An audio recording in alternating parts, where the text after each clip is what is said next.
Mauricio, ¿qué opina que los trus, rockeros y metaleros no entienden que artistas disfruten de otros géneros? Por ejemplo, que las chicas de The Warning escuchan a Taylor Swift, Cariel, Paco Amoroso, K-pop, saludos. No son trus, son fanáticos bobos. La música es un espacio enorme y cabe muchísimo. Y si te dedicas solo a un género, tú estás perdiendo mucho, pero el que se lo pierde eres tú. Yo soy rockero, esencialmente rockero. Pero disfruté mucho el folclore y el canto nuevo, y hay cosas que todavía disfruto. La chanson francesa me encanta. Soy fan de Jacques Brel, soy fan de Edith Piaf. Me gusta el jazz de los años 30, me gusta el blues, me gusta el folclore celta, sobre todo, en general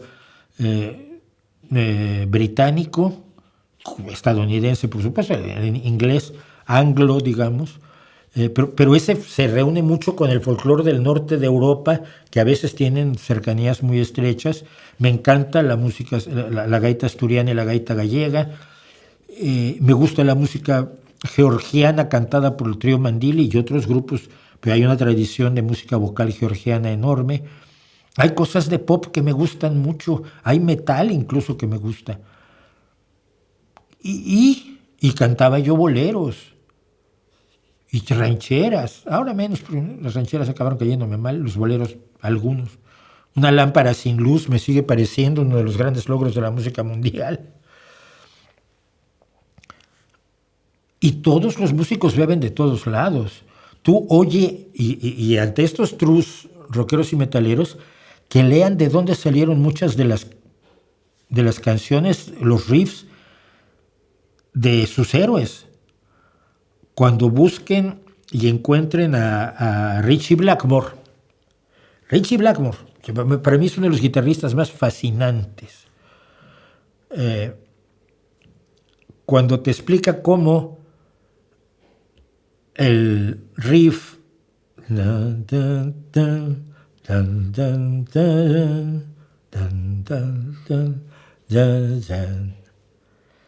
es una inversión, está inspirado en una inversión de la quinta de Beethoven. O sea que dijo Ritchie Blackmore, si en vez de ta ta ta ta ta ta ta ta, entonces invirtió el tema de la quinta e hizo una invención sobre la inversión, ¿sí? Desarrolló la inversión del tema. Y en alguna entrevista lo dice con la cara dura que siempre ha tenido Ritchie Blackmore, y es que yo a Beethoven le debo un dineral, porque es probablemente el riff más conocido de la historia del rock. Todos los grandes músicos del rock han tenido influencias de otros lados porque no puedes vivir sin ellas. Sin el blues no existe el rock. Sin el blues no existen los Rolling Stones. Es absurdo. Yo creo que es absurdo. Por supuesto, The Warning bebe. Yo sé que beben mucho en el K-pop. Sé que beben mucho en el metal japonés. Y que beban de donde sea. ¡Qué bueno! Porque también han bebido de Metallica, pero han bebido de Rush. Pero han bebido de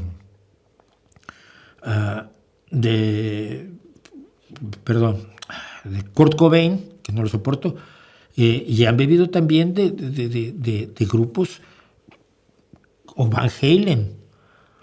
Y cuando ellas te hacen la lista de sus influencias, pues son de todos lados. Y el resultado, ¿qué es? Que los que reaccionan a su música dicen, es que tiene cosas así como que me suenan como a Dream Theater, pero es como Metallica, pero con algo de... Es otra cosa, es lo que hacen ellas, y nadie más que ellas lo hace. No están imitando a nadie, están procesando su digestión musical de muchas fuentes. ¡Qué bueno!